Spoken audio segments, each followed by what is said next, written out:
Hello everyone. Today we'll start with the second chapter, Components of Food. In this video, we'll be covering topic 2.1, What do different food items contain? So let's start with the chapter. Chapter 2, Components of Food. In the first chapter, we studied about food, where does it come from? ठीक है, first chapter में हमने देखा food हमें कहाँ से मिलता है, एनिमल सोर्स या प्लांट सोर्स से. उसके अलावा जो मेन इंपॉर्टेंट चीज हमने देखी वो यह भी थी कि फूड आइटम जो भी हम बनाते हैं, कोई डिश जो बनाते हैं उसमें बहुत सारे इंग्रेडिएंट्स का यूज करते हैं. अब इसी तरीके से जब हम कोई अपना मील प्रिपेयर करते हैं, मील मतलब जब हम एक टाइम का खाना खाते हैं, एक्सक्लूडिंग अनहेल्दी फूड, अगर हम नॉर्मल हेल्दी फूड के बारे में बात करें तो उसमें हम वैरायटी ऑफ फूड कंसिडर करते हैं. जैसे सिंपलेस्ट फूड भी आप कंसिडर करो कि मान लो आपके घर में आज सिर्फ दाल बनी है. ठीक, तो आप खाली दाल तो खाओगे नहीं, दाल के साथ या तो चावल होंगे या फिर रोटी होगी. ठीक है, तो हम इस तरह से कॉम्बिनेशन ऑफ फूड को लेकर चलते हैं. तो कब किसी भी फूड आइटम को अगर आप देखोगे उसमें एक चीज क्या होती है कि ग्रेन आइटम यानी कि सीरियल्स हमेशा होते हैं. ठीक है, वेजिटेबल्स होते हैं या फिर वेजिटेबल नहीं होंगे तो पल्सेस होंगे. तो इस टाइप से हम कॉम्बिनेशन बनाकर चलते हैं अपने फूड आइटम्स का. जैसे आप यहाँ पे पिक्चर में एक ये थाली देख सकते हो, इसमें चपातीज हैं, ठीक है, राइस है, दाल, कर्ड, वेजिटेबल्स हैं अलग अलग, ठीक है, और कुछ स्नैक्स हैं जैसे कि पापड़ हो गए, सैलेड हो गया. तो इस टाइप से हम कॉम्बिनेशन बनाकर चल रहे हैं इसमें. उसके अलावा जो हम खाना खाते हैं वो हमारी क्लाइमेटिक कंडीशन पे भी डिपेंड करता है. नॉर्थ इंडियंस का जो फूड होता है थोड़ा डिफरेंट होता है, साउथ इंडियंस का जो फूड होता है वो डिफरेंट होता है. लेकिन आप कहीं का भी फूड आइटम्स को देखो वहां पे हमेशा एक कॉम्बिनेशन होगा, सिर्फ एक ही टाइप का फूड नहीं होगा, वैरायटी होगी बहुत सारी. तो हम पहले टेबल 2.1 देखते हैं. हमें टेबल 2.1 में अलग अलग स्टेट्स या रीजन्स के अकॉर्डिंग उनके कॉमन मील्स के बारे में डिस्क्राइब करना है. तो एनसीईआरटी बुक में ये टेबल गिवन है. 2 स्टेट्स और उनके मील उन्होंने हमें बता रखे हैं, बाकी के 2 स्टेट्स हमें अपने अकॉर्डिंग लेने थे, तो हमने राजस्थान और वेस्ट बंगाल लिए हैं. तो जैसे अगर हम पंजाब से स्टार्ट करें, पंजाब में आइटम ऑफ ग्रेन जो रोटी है, ठीक है, वो व्हीट की जगह कौन सी होती है, मक्की की, मतलब कॉर्न की. तो उस केस में जो सीरियल है कॉर्न यूज हो रहा है हमारा. देन जो हमारा पल्सेस है उसमें राजमा. वेजिटेबल में सरसों लीव्स, जो हम सरसों का साग खाते हैं वो कहाँ से आते हैं, मस्टर्ड लीव्स होते हैं, उससे हम वेजिटेबल उसका बनाते हैं. और कर्ड या घी. तो इस टाइप से ग्रेन आइटम मतलब कि सीरियल आइटम भी यूज हो रही है, पल्सेस भी यूज हो रहे हैं, वेजिटेबल्स भी यूज हो रहे हैं. ऐसे ही आंध्र प्रदेश में राइस, साउथ में ज्यादातर राइस फूड आइटम ज्यादा खाई जाती है, तो वहां पे राइस, तुअर दाल, ठीक है, उसी को ही जो एक फॉर्म होती है रसम भी बनाया जाता है. देन वेजिटेबल इसे बटर मिल्क, घी, ठीक है, ये हमारे आंध्र प्रदेश के आइटम्स हैं. ऐसे हम अगर राजस्थान में जाएं वहां पे ज्यादा कॉमन है बाजरा की रोटी. ठीक है, जैसे पंजाब में मक्की की रोटी कॉमन है या फेमस है, राजस्थान में बाजरा की फेमस है. आइटम ऑफ दाल में वो लोग दाल जो होती है येलो दाल खाते हैं ज्यादातर. ठीक है, उसके साथ में व्हीट का जो है एक बाटी बनाते हैं, मीन्स व्हीट में घी और उसका डो बना के अच्छे से प्रिपेयर करते हैं, उसमें बहुत सारा घी भी यूज करते हैं. गट्टे की सब्जी जो हमारे बेसन की होती है, ठीक है, उसके अलावा गार्लिक चटनी. ऐसे ही हम बंगाल में जाते हैं तो वो लोग भी राइस बहुत खाते हैं, उसे वो कहते हैं भात. फिश बहुत फेमस है ईस्टर्न साइड में, तो माछ, ठीक है, पोटैटो की एक वेजिटेबल बनाते हैं. और उसके अलावा दही बड़ा, झालमुड़ी, ये इनके स्नैक्स आइटम्स में आ जाते हैं. इस तरह से हमने टेबल 2.1 कंप्लीट किया है. आप कोई से भी 2 या 3 स्टेट्स लेके उनके बारे में इंफॉर्मेशन कलेक्ट करके ऐड कर सकते हैं कि वहां पे क्या क्या चीजें फेमस है. तो मेन पॉइंट क्या है कि कहीं पे भी आप देखोगे फूड आइटम में या जो मील है सिर्फ एक टाइप नहीं, हम वैरायटी ऑफ फूड को कंसिडर करते हैं. अगर दाल है तो उसके साथ राइस भी आएगी या रोटी भी आएगी. यहाँ पे जैसे मक्की की रोटी है तो उसके साथ सरसों का साग भी आएगा. ठीक है, तो ऐसा क्यों है कि हम अलग अलग वैरायटी ऑफ फूड को कंबाइन करके खाते हैं. तो इसीलिए हमारा ये नेक्स्ट टॉपिक है जो इसके बारे में बताएगा, what do different food items contain.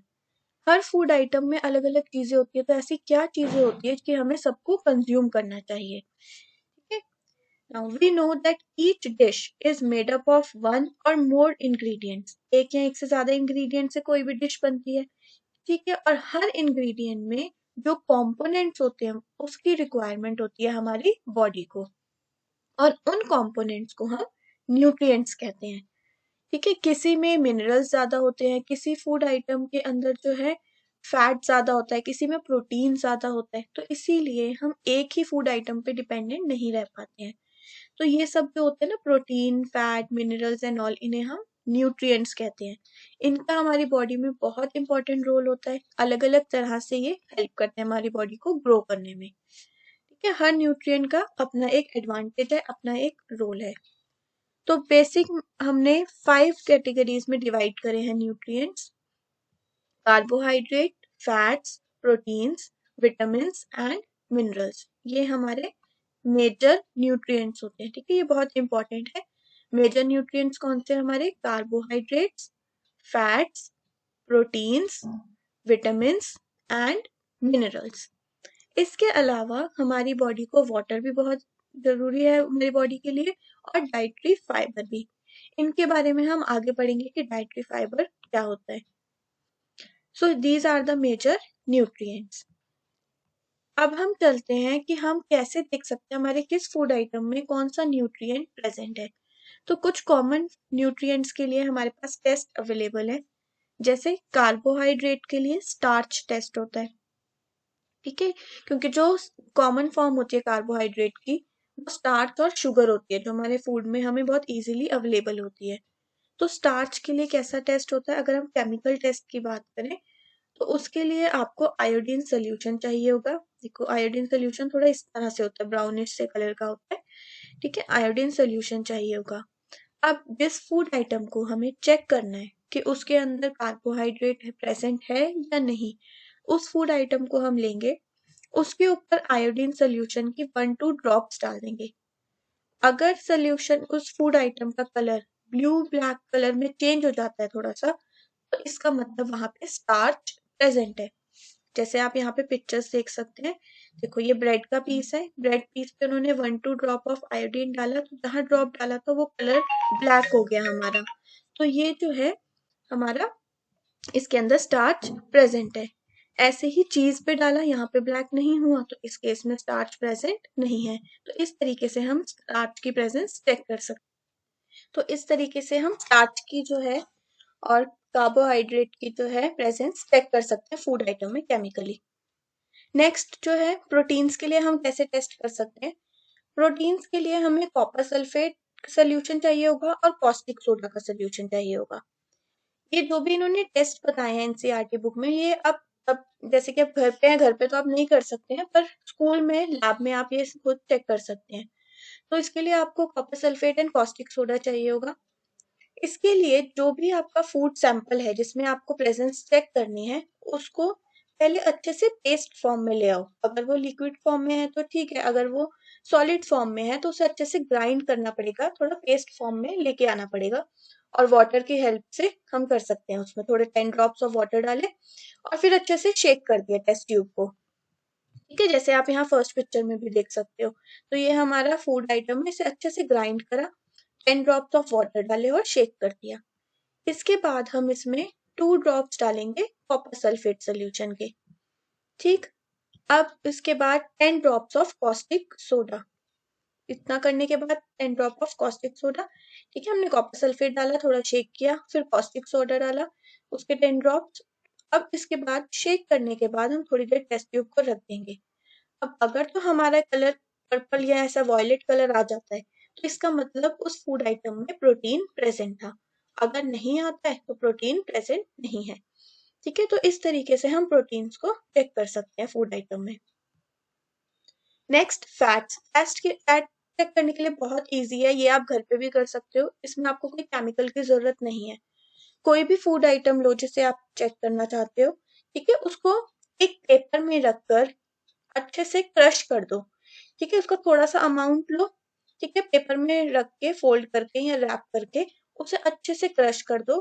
पर इस तरह से क्रश करना कि पेपर ना फटे आपका। ठीक। जब आप उसे दोबारा खोलोगे तो वहां पे ऑयल की एक लेयर आ जाएगी, पैच आ जाएगा, जो कंफर्म करेगा कि इस फूड आइटम में फैट प्रेजेंट है। ठीक। जैसे यहाँ पे ये ओरिजिनल पिक्चर आप देख सकते हो, ये आई थिंक पिज्जा का स्लाइस है। ठीक है, ये सारा इसमें ऑयल आप यहाँ पे देख सकते हो कि पेपर के ऊपर एक पैच बन गया, ऑयली पैच। ठीक, तो इस तरीके से आप कोई भी फूड आइटम लो, आप लेट से आपने आलमंड्स के बहुत छोटे छोटे पीसेस लिए, बहुत छोटे से 1-2 पीस लिए, ठीक है, पेपर में फोल्ड करके और अच्छे से उसे क्रश करा या रब करा। थोड़ी देर बाद जब आप उसे खोल के देखोगे तो ऐसा एक उसके ऊपर पैच बना हुआ आएगा। अगर वो पैच है, ऑयली पैच है, इसका मतलब उस फूड आइटम में फैट प्रेजेंट है। अब कभी-कभी ऐसा होता है कि वो वाटर की वजह से भी पैच ऐसा हो सकता है। अब हमारा जो पेपर है, वो वेट तो वाटर की वजह से भी हो सकता है। तो कैसे पता चलेगा ये वाटर की वजह से पैच आया है, ये स्टेन आया है या फिर ऑयल की वजह से? तो उसके लिए सिंपल है, जब आपके पास ये स्टेन आ जाता है, थोड़ी देर इसे ओपन एयर में छोड़ दो। अगर ये वाटर का स्टेन होगा, तो थोड़ी देर में ये हट जाएगा, नॉर्मल पेपर बन जाएगा। ठीक है, लेकिन अगर ये ऑयल का स्टेन हुआ तो ये स्टेन तब भी रहेगा। तो इस तरीके से आप फैट्स के लिए टेस्ट कर सकते हैं। तो अब हमने देखा कि हर फूड आइटम में हम अलग-अलग न्यूट्रिएंट के लिए चेक कर सकते हैं, लेकिन ऐसा ज़रूरी नहीं है कि एक फूड आइटम में सिर्फ एक ही न्यूट्रिएंट होगा। जैसे अगर हम किसी में बात करें कि किसी में अगर कार्बोहाइड्रेट प्रेज़ेंट है, तो ज़रूरी नहीं कि उसके अंदर प्रोटीन बिल्कुल ही नहीं होगा, फैट बिल्कुल भी नहीं होगा, ऐसा नहीं है। वो भी होते हैं, लेकिन हम ज़्यादा अमाउंट जो होता है उसी को हम उसका डोमिनेटिंग नेचर मान के चलते हैं। जैसे कि राइस को हम कहते हैं rice is a good source of carbohydrate, तो इसका मतलब उसमें कार्बोहाइड्रेट न्यूट्रिएंट बहुत ज्यादा है, ठीक है, बाकी न्यूट्रिएंट जो है वो थोड़े कम है। तो ऐसा नहीं है कि हर एक फूड आइटम में सिर्फ एक ही न्यूट्रिएंट प्रेजेंट होता है, एक से ज्यादा भी हो सकते हैं, पर एक उनमें डोमिनेटिंग होता है। कुछ कुछ बहुत ऐसे फ्रूट, ऐसे अच्छे फ्रूट्स होते हैं या फूड आइटम्स होते हैं जिसमें ज्यादा जो है अमाउंट ऑफ न्यूट्रिएंट प्रेजेंट होता है, जो हमारे हेल्थ के लिए अच्छा भी होता है। तो हम आगे पढ़ेंगे। तो टेबल 2.2 हमें गिवन है एनसीईआरटी बुक में। इस टेबल में आपने वो जो टेस्ट करे हैं कार्बोहाइड्रेट के लिए, स्टार्च के लिए, प्रोटीन के लिए और फैट के लिए, इन फूड आइटम्स के ऊपर आपको टेस्ट करना है और बताना है इनमें से कौन सा उसमें प्रेजेंट है। ठीक है, तो ये जब आप करेंगे लैब के अंदर तो वहां से आपको इजीली पता चल जाएगा। रॉ पोटैटो में स्टार्च प्रेजेंट होता है, ठीक है, इस पे अगर आप आयोडीन सोल्यूशन डालोगे तो वो ब्लू ब्लैक कलर में चेंज हो जाएगा जो हमारा पोटैटो है। मिल्क के अंदर प्रोटीन होता है। ग्राउंडनट में फैट, जो भी ये नट्स होते हैं ना, आलमंड, वॉलनट, ग्राउंड नट्स, इनमें ज्यादातर फैट्स होते हैं। अनकुक्ड पाउडर्ड राइस, उसमें कार्बोहाइड्रेट यानी कि स्टार्च। कुक्ड राइस में भी स्टार्च। ड्राई कोकोनट में फैट, जो ड्राई कोकोनट होता है इसको भी आप अगर कभी पेपर से टच करके अच्छे से रब करेंगे ना तो पेपर पे ऑयली पैच बन जाता है, तो उसमें भी फैट होता है। अनकुक्ड दाल, दाल में ज्यादातर प्रोटीन होते हैं, तो प्रोटीन, कुक्ड दाल प्रोटीन। देखो, slice of vegetable, slice of fruit, यहाँ पे जो है कुछ भी हमने फिल नहीं करा, क्योंकि फ्रूट्स एंड वेजिटेबल्स में ज्यादातर मिनरल्स और विटामिन होते हैं। ठीक है, तो विटामिन एंड मिनरल्स का सोर्स होते हैं fruits and fresh fruits and vegetables. Boiled egg का जो व्हाइट पोर्शन है वो रिच होता है प्रोटीन में। ठीक है, तो उस पर आप जब टेस्ट करोगे तो प्रोटीन टेस्ट करने पे उसका रिजल्ट पॉजिटिव आएगा। तो इस तरीके से आप टेबल 2.2 कवर कर सकते हैं। आगे के जो हम टॉपिक्स हैं कि न्यूट्रिएंट्स क्यों होते हैं हमारे बॉडी के लिए जरूरी, वो हम नेक्स्ट वीडियो में कवर करेंगे। Fine, thanks for watching.